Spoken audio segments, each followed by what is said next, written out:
जैसा कि आप देख सकते हैं यहाँ हमारे सामने कुछ लाइन बनी हुई है और ये एक दूसरे को इस एक मखसूस पॉइंट पे काटते हुए जा रही हैं। तो एक तरफ हमारे पास ये एफ जी लाइन है, ये ए बी लाइन है और ये सी डी लाइन है। और ये तीनों लाइनें आपस में कहाँ एक दूसरे को काट रही हैं? इस पॉइंट पी के ऊपर। तो ये जो पॉइंट पी है ये बड़ा ही कोई अहम पॉइंट है और इससे मुतालिक हम कुछ देखेंगे, यहाँ पे जायज़ा लेंगे किसका भाई, इन सब एंगल का, इन ज़ावियों का हम ज़रा कुछ जायज़ा लेते हैं। तो सबसे पहले हम बात करते हैं इस एंगल की, ये जो यहाँ एंगल बन रहा है। अब अगर हमें इस एंगल को एक नाम देना हो तो इसका क्या नाम हो सकता है? तो एंगल को जब भी हमें नाम देना होता है तो हम देखते हैं कि कहाँ से बात शुरू हो रही है और कहाँ पे ख़त्म हो रही है। ये एंगल बन किन के ज़रिए रहा है?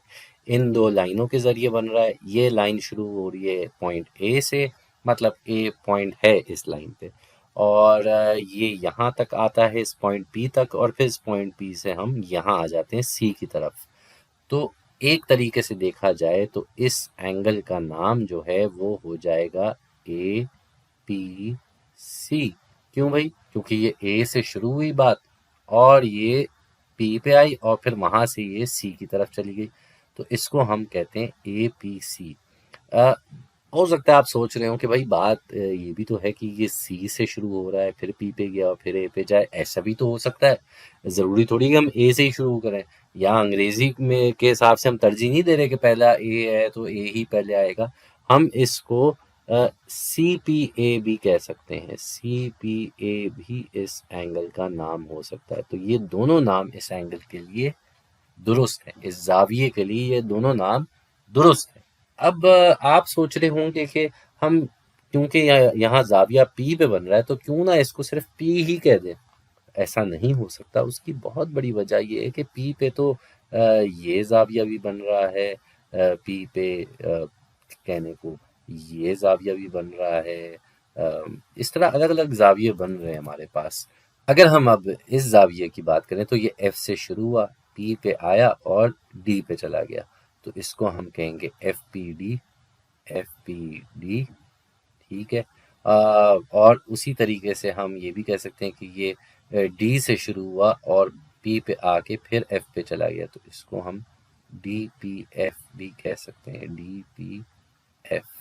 तो ये दोनों नाम इस जाविये के लिए सही समझे जाएंगे। जाने से पहले एक और मिसाल देख लेते हैं। वो इसकी देख लेते हैं। ये जो जाविया बन रहा है भाई, ये कहाँ से शुरू हो रही है बात? हम कह सकते हैं कि ये जी से पी पे आया और फिर ये चला गया बी पे, तो G P B. G P और बी, ये भी इसको कहा जा सकता है। और अगर बी से शुरू करेंगे तो ये क्या हो जाएगा?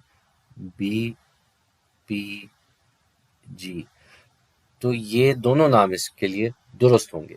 मज़े की बात क्या है, हमने ये एंगल देखे, ये वाला एंगल देखा, ये वाला एंगल, तीनों जाविये हमने देखे, और तीनों जावियों में आप देख सकते हैं कि बीच में जो हुर्फ आ रहा है वो हमेशा पी ही आ रहा है। इधर भी, यहाँ भी बीच में पी है, यहाँ पे भी बीच में पी है।